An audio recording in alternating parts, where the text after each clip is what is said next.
Hello there. So, ladies and gentlemen, it looks like we've lost our first member of the Shelby family in John, and I'm interested to see where this goes from now on. That was a fantastic episode of television, and even though it was only the first episode of season 4, I can see now why people say season 4 is the best quality season of Peaky Blinders, why they regard it as the best season of Peaky Blinders. Just from that episode alone, I can see the trajectory they're going, and I feel like it's only going to go uphill from there. That was, 8.5 to 9 out of 10 episode, and we're only going to improve from here on out. So yeah, I thought that was fantastic, ladies and gentlemen, and we're here to react to episode 2 today for the very first time. My name is Elie Moses, a 24-year-old law and film student here in Sydney, Australia, absolute shooting shot, and today we are up to episode 2 of Peaky Blinders season 4 titled Heathens. We're going to get into the reaction, we're going to see what's in store for us, we're going to see how Tommy Shelby himself handles this family meeting, because we already know the family itself is fractured, and now tensions are going to be higher than ever. How he's going to keep everyone in check, how is he going to sort out the situation. Remember, Tommy Shelby was the one that applauded John's actions with the Changreta family, after he'd hit out at one of the sons, and look where we are now. He's the first to go after he was the one to initiate the beef in season 3. So yeah, we must not overlook the Italian Mafia, ladies and gentlemen. Adrian Brody, playing Luca, it seems like. So yeah, oh man, this is going to be a banger. Let's get into the reaction. Let's have some fun with this thing. Let's smash it. Let's go. I'm pretty sure Michael's still alive. I think, obviously, John is completely gone. But Michael, I think, got hit in the lower torso area, I think. So yeah.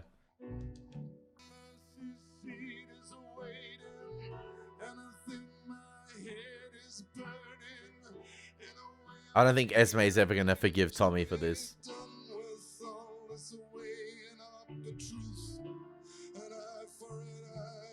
Yeah, Michael seems to be fine.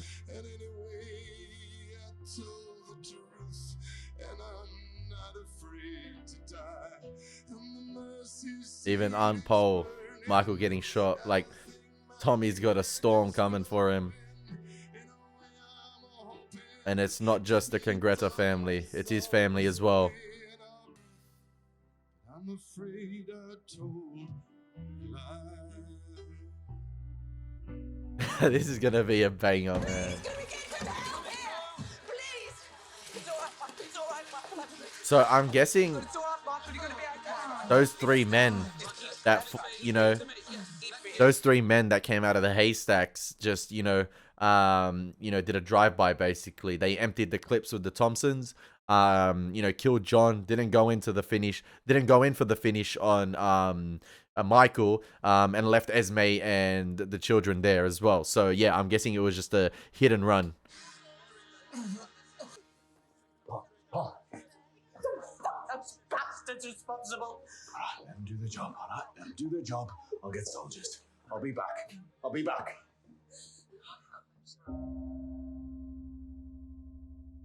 Oh man, season 4 is about to be cinema. It already has been, but this is the guy, Arthur. Arthur's gonna evolve, man, this season. Super Saiyan mode. Is it him? Yeah. Say it, brother.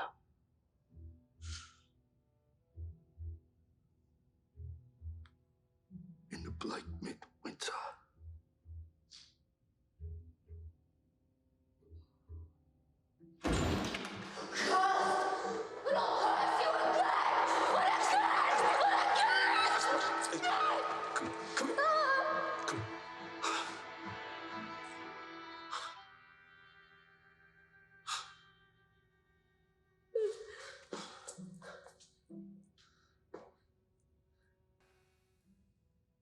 Leave me with him.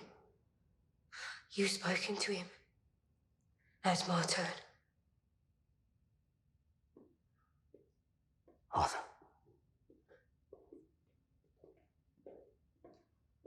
No peace for either of you.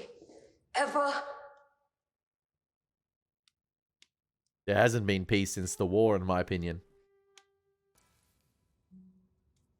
Stuff will stay with me.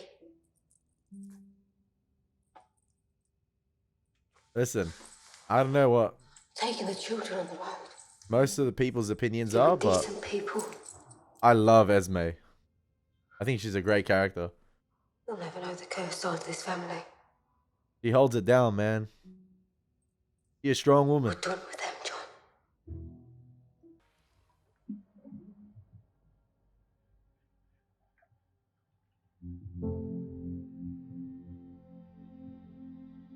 Yeah, Arthur got the haircut already, man. It's over. Sorry, Linda. It's over. Men from New York and Sicily and Birmingham. These men will not leave our city until the whole family is dead. That's how it works. An eye for an eye. It's called vendetta. Yeah, well, the bullet's been written. It says Luca.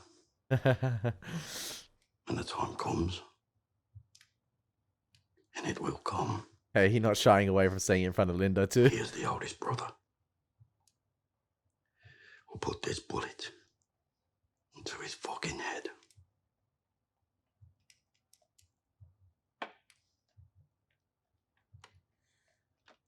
There's been some bad blood between us. Yeah. Manipulation. Nah, sorry. Until this business is settled, we stay together. We stay here. Small Heath, Bordsley, Hay Mills, down to Great. We know every face. Every man is a soldier in this army. We These got men are Jeremiah and professionals. Isaiah. They're good at what they do, so we're going to need more than we have.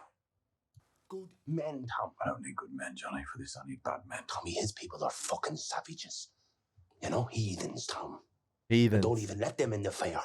So they come and steal our horses, you know, stealing from their own, Tom. So this is the plan, Thomas. This is the plan. Bullet with a name on it. Help from a bunch of savages. Yeah, the truth is, the police are busy with the revolution. Moss says they're expecting strikes and riots when the weather gets warm and the Bolsheviks plan The Bolsheviks couldn't plan a fucking picnic. He's reading the wrong papers. Ada. Real or not real, the coppers don't give a fuck about us. All right?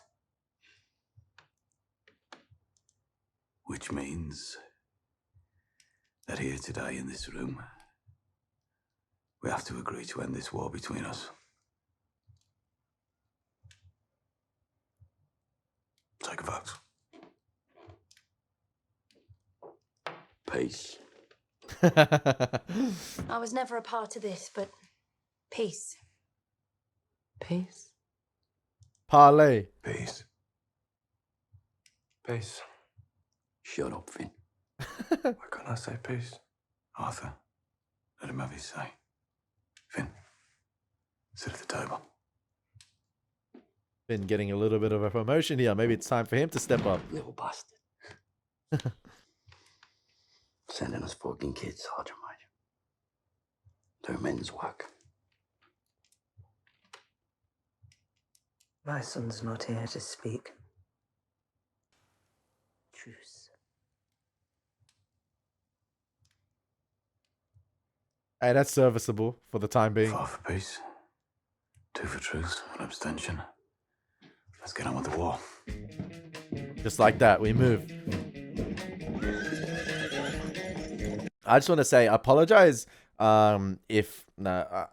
I'm sorry for saying this, but like I shouldn't apologize, but like sometimes when I'm locked into a show, the same happened with Band of Brothers in the Pacific. I won't speak for long durations of time. And yeah, I don't want to miss out on dialogue. I don't want to, you know, disturb a scene or, you know, break the ice per se in a way. I don't want to, you know, ruin a scene or its impact. So I'd stay silent for long periods of time to let the scene play out. And I try to include as much as the show as I can, as much as possible for you to get the full reaction to the scenes that are playing out. Even if I don't react in a way where I talk, you know, I feel like my facial expressions themselves are a reaction. So like, yeah, sometimes that I just, you know, change, like even if my mouth moves a little bit or like my eyes widen a bit, I feel like, yeah, you guys will enjoy that type of stuff. You guys, one of the comments in, I believe, the Pacific or Band of Brothers reaction said, you know, you don't need to apologize. I like that you include as much as the episode as possible. And yeah, your sometimes periods where you don't talk, their reactions in themselves, because we get to see you locked in. We get to see you fully focused. And sometimes, yeah, like I said, if my eyes widen or something, like a little grin, a little smirk, yeah, that counts. So, but yeah. I love Johnny Lees, man. He's like one of my favorite characters. One of my favorite side characters. It's interesting because they're going to war, right? And, you know, they're very out in the open about this line of work they're doing right here now. It could draw a lot of attention. You know, they're gathering in numbers. And who knows who's showing up? It could be one of Changreta's men. Like this guy here. He looks dodgy. Like, who knows who's working for Changreta? And who knows what they have, what they have planned. Hats. Blues and Villa goalkeeper. Dan Tremlin plays in goal for the Blues, and Tommy Jackson for the Villa. Fair enough.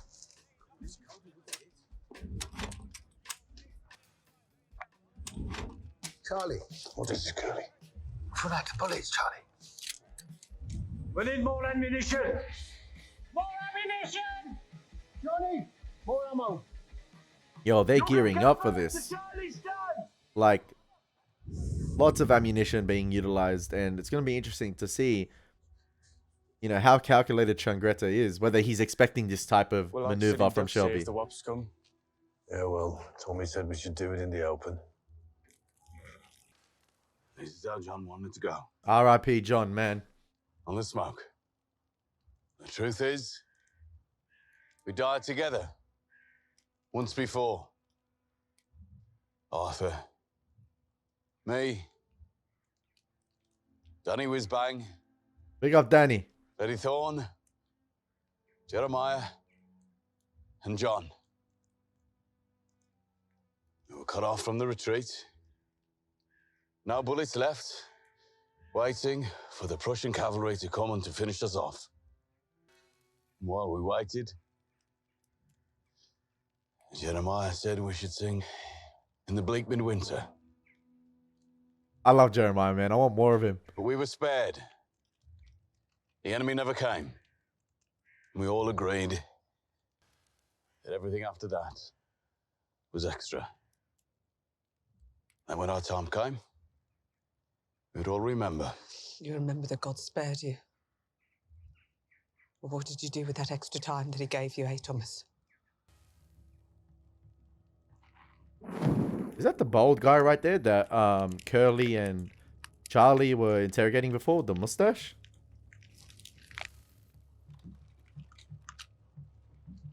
No, okay, it's a different guy. My bad.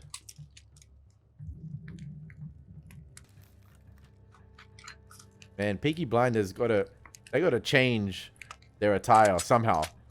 Like, they gotta make it hard to distinguish between them. I think Shorty, Thomas Shelby, knows that being out in the open here at the funeral, they're gonna try and attack them. Yo! Aiden Gillen! Bro, the cast of this show continues to... Stand down! The men Okay. doing the firing are on our side. Oh, man. So I'm guessing he's the savages they've hired. The one Johnny Lees was like, no, do not get them. Aiden Gillen's side. Oh, man. Yeah, you need cold-blooded killers like him on your side. I can tell already. Getting an invitation to Aberama Gold. Aberama Gold. That must be him. Fuck. Now it's begun. We at war, baby. Aberama Gold will do the rest. That's the language of vendetta. They take one of ours. We take two of theirs. You used your own brother's funeral. It's war, man. It's war. When did we vote on this, Tommy? Charlie, get a boat ready to take the bodies to the city. And another boat for anyone who wants no more part of this. Because this is how it's going to be. Polly! Listen, I understand Polly's sentiment here, I'm but not staying for this, Arthur. I'm going home. Oh, yeah?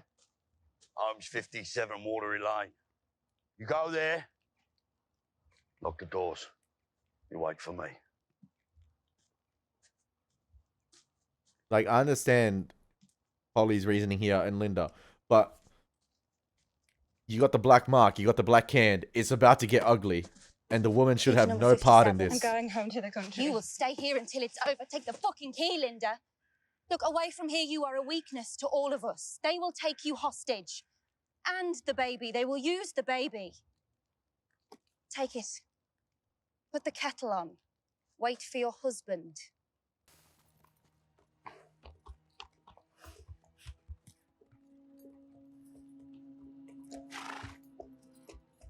You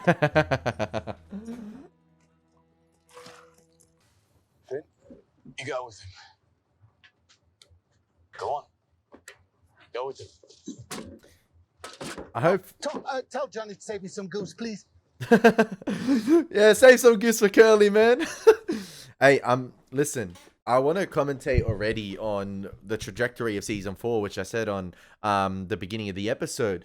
Listen, I feel like I know now why people say this is the best season. It feels like we're returning to form with Peaky Blinders. You know, we're back home in, you know, small Heath, Birmingham.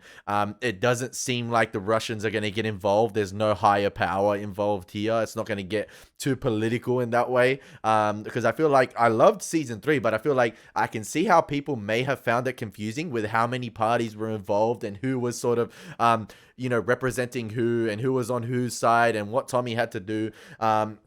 And I feel like here we're, you know, toning it down or sort of making it simpler in terms of like from a story standpoint. Yeah, it's Congreta, it's the Italian Mafia coming for vendetta and they're coming back for revenge and we understand the assignment. But what I love about it is that we're introducing Adrian Brody as Luca Congreta, and Adrian Brody in his small little cameo he had in episode 1 already has that on-screen gravitas. He commands respect on screen. And I've said that about multiple characters in this series thus far, where you're glued to the screen watching him already. And I said that about Sabini. I've said that about Alfie Solomons. With Tom Hardy, and then now add Aidan Gillen to the mix. What the heck? Like, there are so many ingredients already in season 4 that are, you know, making it out to, or like, you know, like I said, it's on an upward trajectory to be this masterpiece of a season of television. And Aidan Gillen, again, in his small cameo he's had this episode, similar to Adrian Brody, similar to Tom Hardy, similar to the actor that plays Sabini. You know, they all, you know, all have their distinct qualities that differentiates them as characters, but they all command that on-screen respect from the viewer, and I'm glued to the screen watching him. And yeah, like I said, you're just adding fire already to each. Like, we're cooking with heat, and then we're adding Aidan Gillen, we're adding Adrian Brody, and that's what's shaping up to be a fantastic season, on top of the characters we already know and love. And who knows, characters like Isaiah, Jeremiah, even Finn himself might get more shine this season. Finn seems like is going to cause some disruption in the family, or an unnecessary headache that Tommy needs, with him being sort of like a lackey boy, or like a lackey, you know, like an errand boy. And I guess he might, you know, become sick of that and might want to take up the reins after John's death. And he wants to do something to avenge his brother's death rather than just being, you know, go on this boat, go run some errands, go get some ammunition. So yeah, it's going to be interesting to see how it all plays out. And then obviously Michael might make a quick recovery, and he might, you know, enter the fray again. So yeah, I cannot wait to see how it all plays out, and it's shaping up to be phenomenal. And speaking of Michael, there we go.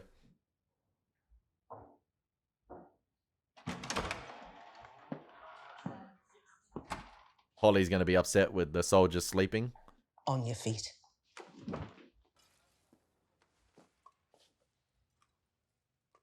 Wait outside.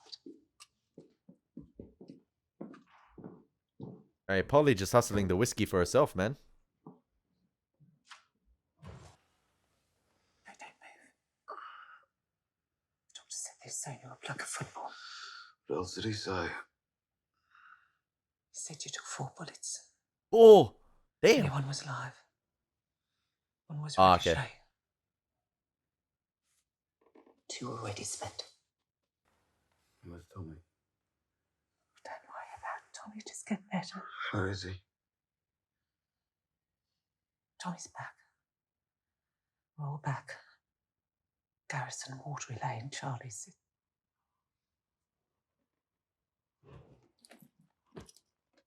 I need a cigarette. Immediately, as soon as he wakes up talking about Tommy, a cigarette. Give me a cigarette, Mum.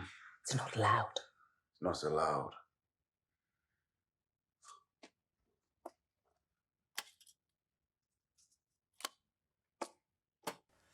Decided we're going to get away. Yeah? Just me and you. Australia.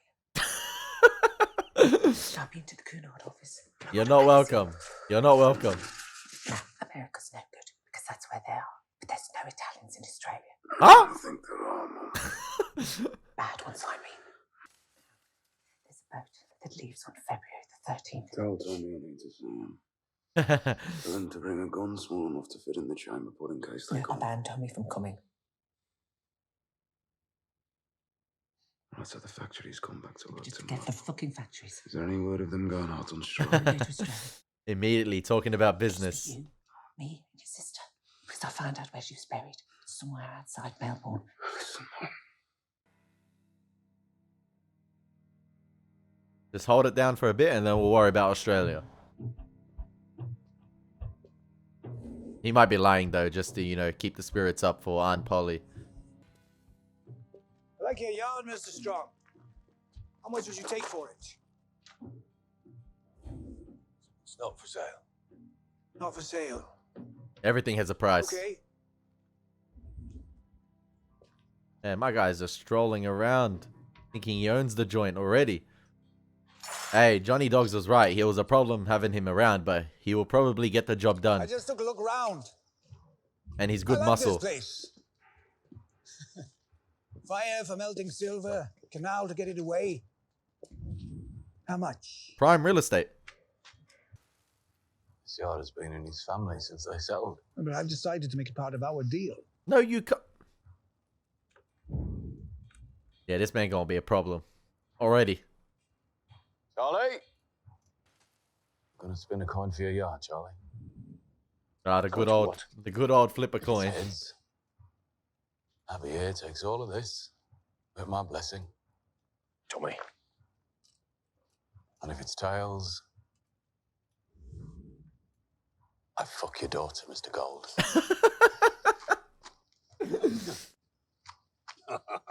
You have 3 daughters, I hear. And, Esmeralda is the eldest and also the prettiest. So I'll have a... Hey, the good old, part of the deal. the good old, Against the yard. the good old flip a coin and I'll fuck your daughter trick. Yeah. Toss the coin, Mr. Gold. Yeah, at least he inspected the coin first to make sure it's not, you know, double-sided. Hand the coin back. No. Please don't believe this is a joke. The coin to us is sacred. Yes, Arthur? Sacred. Sacred.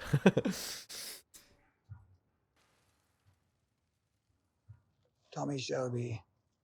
OBE.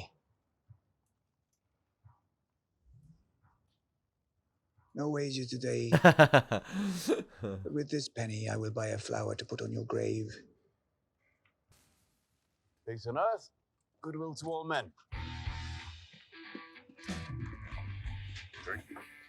I wonder who Mr. Gold's little, you know, personal security guy is right there. His muscle. Toast to my brother John, raise your glasses, all of you. Raise them up. Listen, the fact we haven't seen much of Changreta, you know, worries me. Like, my guy's gonna be calculated. Right, put the steel rods up the geese's arse, and then you put those steel rods above the fire, spinning the rod to stop the bird from burning. You did get potatoes, Charlie. No, I didn't get fucking potatoes. What's the matter with you? I don't want that bastard Aberama Gold putting it around that we live like Diddy guys. I want him to see that we live proper, that we eat proper, in the proper way. What the fuck are you talking about? I'll get the potatoes myself. Boil them, mash them, stick them in a stew. Big up Johnny Dogs. Never thought my high fucking heels from What's Paris would be potatoes, stepping precious? through the whole shit of Small Heath ever again. Hey, hey. Temporary, Polly. Yeah, until hell freezes over. Never disrespect your roots, Polly.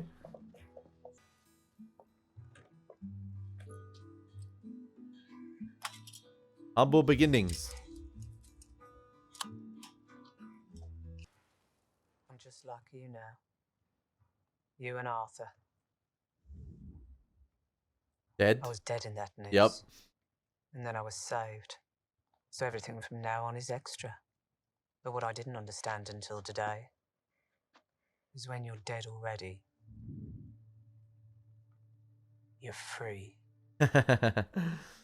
I've said that since the start, I think, of season 2 or 1. I can't remember who made that comment, but there was a comment that addressed, you know, I'll help you because Michael wants me to help you. my comment on Thomas Shelby being dead ever since the war. And he echoed that this episode. He talked about himself, John, Arthur, Jeremiah, the experience they went through in that war, and how, you know, that was their, you know, moment of being dead. That was their moment of being killed. And ever since then, anything after that is extra. I've echoed that since like the beginning, or like after a couple of episodes in season 1 or 2. I can't remember which reaction, but I talked about Thomas Shelby himself being dead ever since the war, and everything after that is extra. So that's why I think he struggles with certain emotions. Like, I don't know if it's right. I think he actually loved Grace, but I think he found it really hard at times. But yeah, it's crazy how I talk about that. And then this episode, Thomas Shelby himself actually explained it out loud to everyone else, how they've been dead ever since the war, that experience with the Prussians. And your new friend, Mr. Aberama Gold, he wants something other than just money. Oh, 100%. I see things in the air around people. It's not just the tablets. It's real. Yeah, that experience, man. Ask him what he really wants. Gave her some new powers. He's able to be force sensitive. He can sense disturbances in the force around people. That's good. Feel their emotions. That's a benefit to you, Tommy. But I feel like he's got to worry about Jesse Eden, Aberama Gold now, which he's, you know, brought into the game. But he's going to have to worry about a lot of individuals, Tommy Shelby. He's a fine beast, this one. Nothing you see is for sale, Mr. Shelby.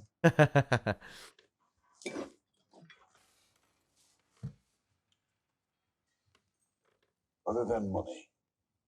And a scrapyard that's clearly not for sale. That's clearly not for sale.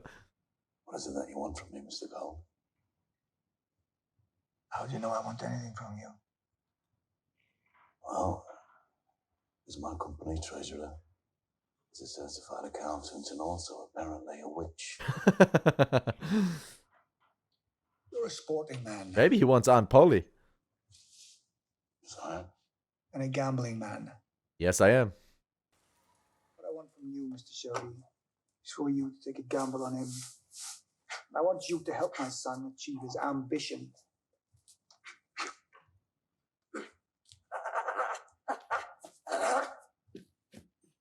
Okay. What ambition might that be? Bonnie. Our boxer.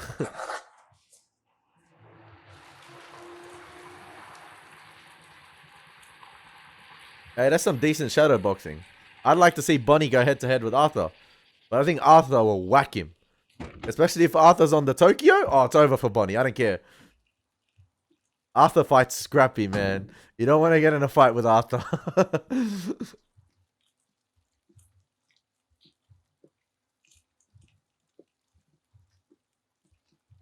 Like I said, if Arthur's on the whiskey, the Tokyo, you don't know what type of Arthur you're going to get. And that's what's scary.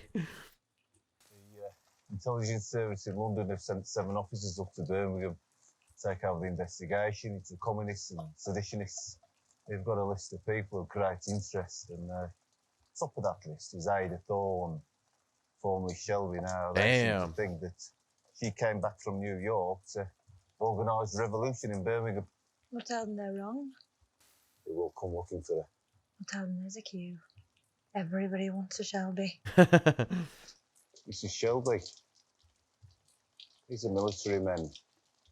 No less dangerous than any Italians.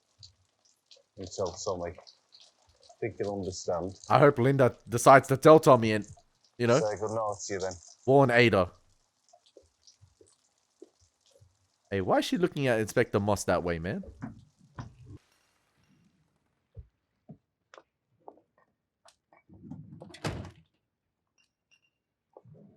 Oh, May. What's up? Hello, Curly. Oh, my love. I'm here to collect Mr. Shelby's horse. I'm a little early, I think. Are you going to train the horse to race? Yes, Bless Curly, man. Don't use her, Crow. She's very gentle.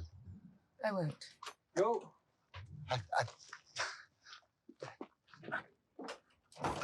How is Mr. Shelby?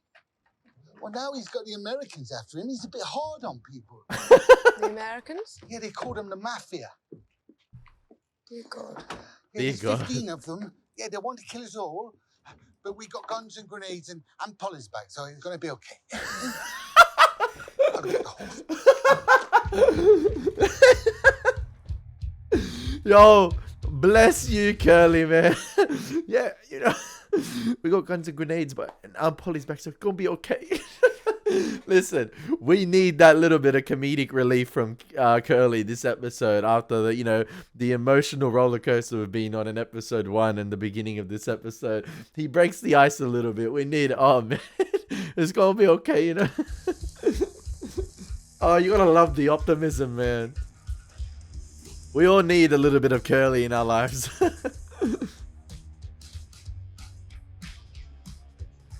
Man, I need to try and get my dad to watch this show. He will absolutely love it. We got real trouble. Mr. Shelby, this place is about to explode. We're opening a bell, Devlin. Bonnie, this way. Yes, Mr. Shelby. Oh, he's gonna... Oh, by the way, the revolution's scheduled to begin at noon. Oh, There he is. they're making a boxing ring. Former heavyweight champion. Staffordshire, Warwickshire and Worcestershire. Hello, Billy. Yeah. And now I work for you, Mr. Shelby. For not enough money. Oh, he's in House of the Dragon. Right. Had enough for you? Now come back, Billy. It's just a fight. Queensbury rules. When? Now! Where? Here! Yo, my guy's not warmed up, man. He's tired from working all day. Yeah, obviously Bonnie's gonna win here or put up a good fight nonetheless. He's gonna have the speed. 100 foot of rope and a bell.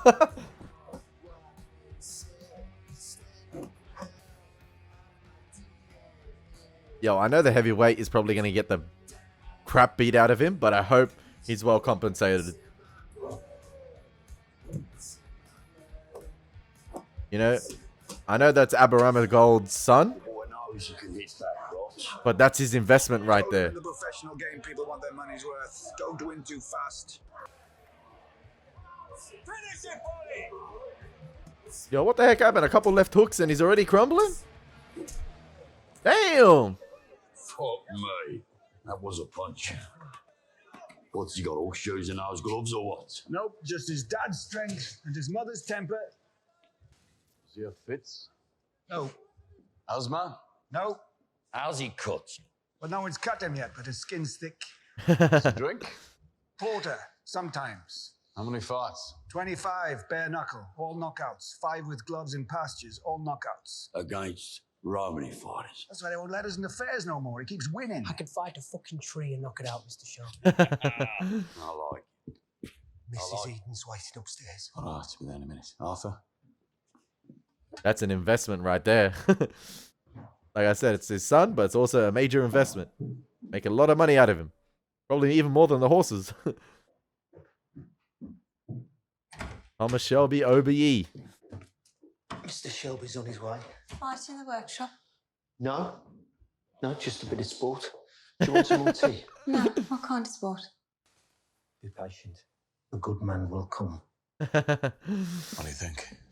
No, it's over fast. Yeah, but you can tell, eh? I'll give him to the Irish boys in Digbeth. I can teach him. Yeah, and then what? They promote him. Make money in London, New York if he's good. We control him. On the book, control the odds. Like an horse. Exactly, I was just saying that. When he wins, when he loses, Alfie Solomon runs a fighter. Says it's fucking money for nothing. Fighting's been good for us. Better if we know who's gonna win. I don't think Bonnie's gonna take losses though. On that, Tom. That's what I was thinking. That's why it'd be good to have the kid around. There's a lot on your plate, but We take the fucking kid on. this is the thing after the Mafia. I end up fucking taking a bullet for you. Can't afford to lose another brother, can I? The horses like him, so he's all right. It's a major investment. Right, we'll do it. Oh, we need to do a deal about money. Yeah, speak to my accountant. The witch. So when will my first real fight be, do you think, Mr. Shelby? Oh, as soon as we can find anyone stupid enough to get in the ring with you. God help you. There you go, Bunny.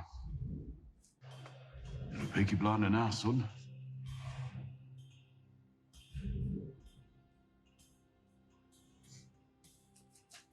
I wonder what, listen, Aberama Gold's plans are with Bonnie as well. Who knows? Yeah. Thank you.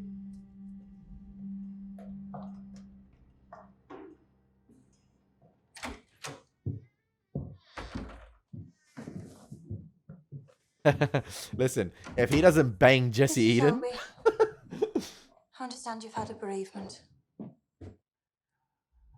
I have it on very good authority that the Bolsheviks couldn't organize a fucking picnic. You know, Mr. Shelby, it's almost as if you want trouble. If the rule of law in Birmingham were to break down during this period of turmoil for my family, then yes, that would indeed have its benefits, for reasons you could not understand. I've heard rumours. Sport between men. Just blow your fucking whistle, eh?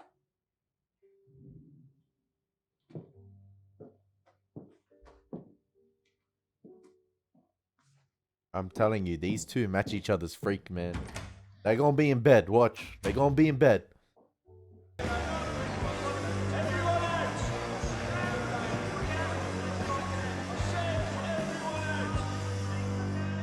The strike's good to like cause a bit of chaos and confusion. And that's what Tommy wants. Given what circumstances, send him in.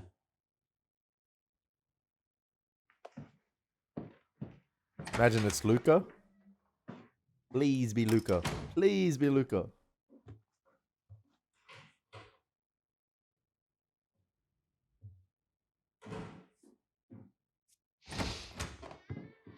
Mr. Shelby? Ah! This is Monsieur Paz from Paris.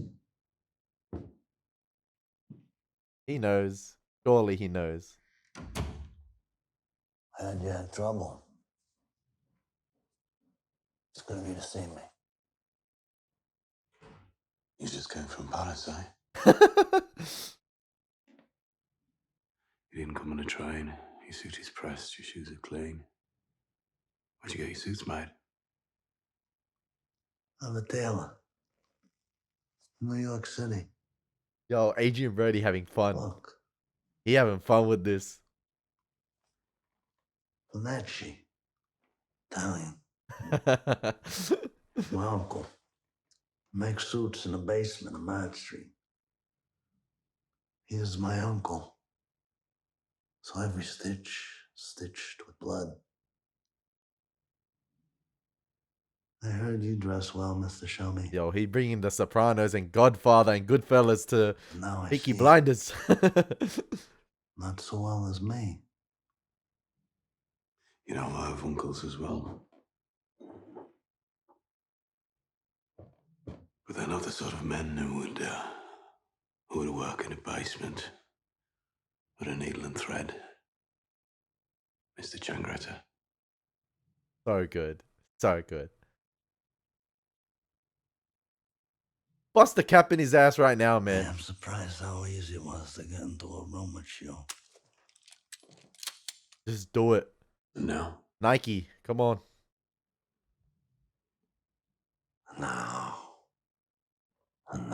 you should know that during the trouble you had earlier on your factory floor, Probably rigged the whole place. sent an accomplice into your office in overalls. He found your gun and unloaded it.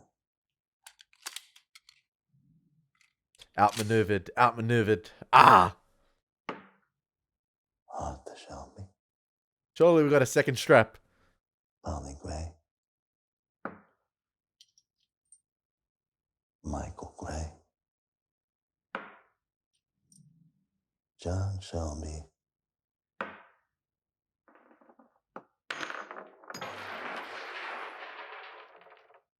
Yo, that was clutch. Spent, Ada Thorne, and finally,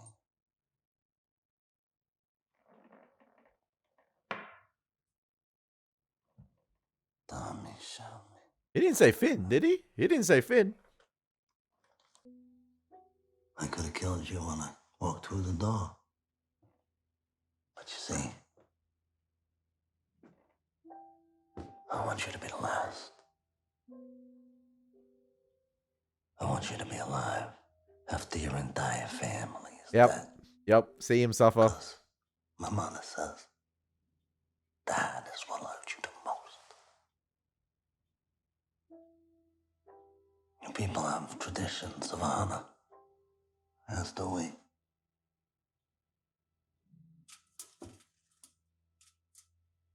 Instead of sending you a black hand, I could have had you killed in the night. I don't know why. But I want you to know why. And I want to suggest to you that we fight this vendetta with honor.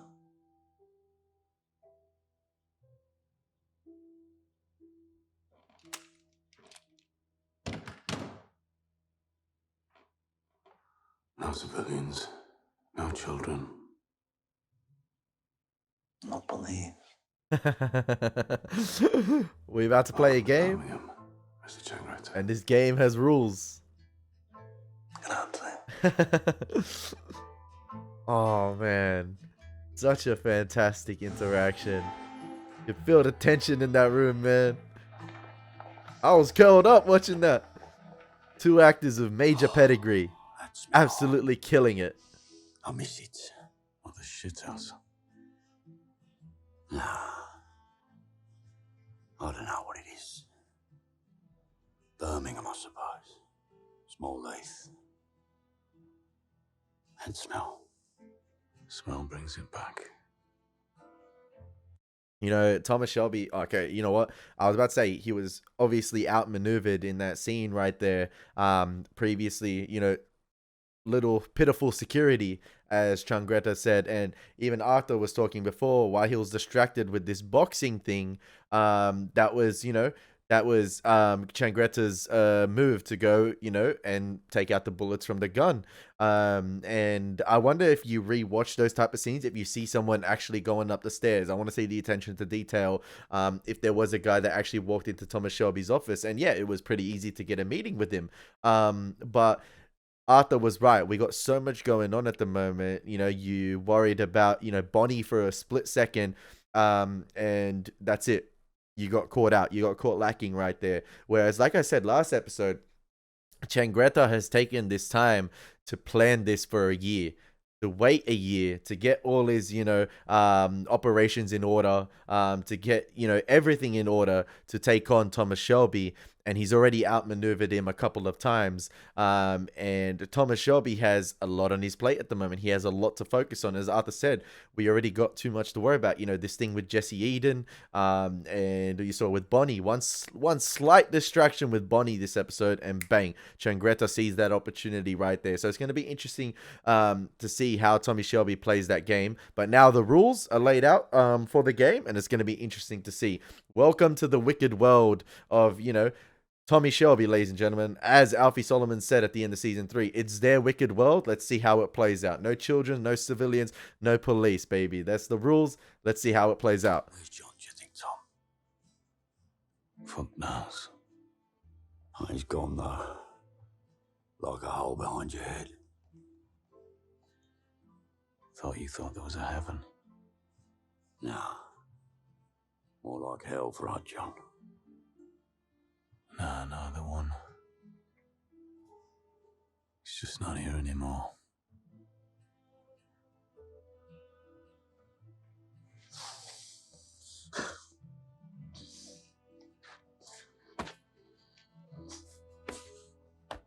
Hey, Shelby got to make sure, Tommy, that, he's strapped up at all times. A secondary little pistol even. It's like with Grace, Arthur. They're just gone. Just fucking gone.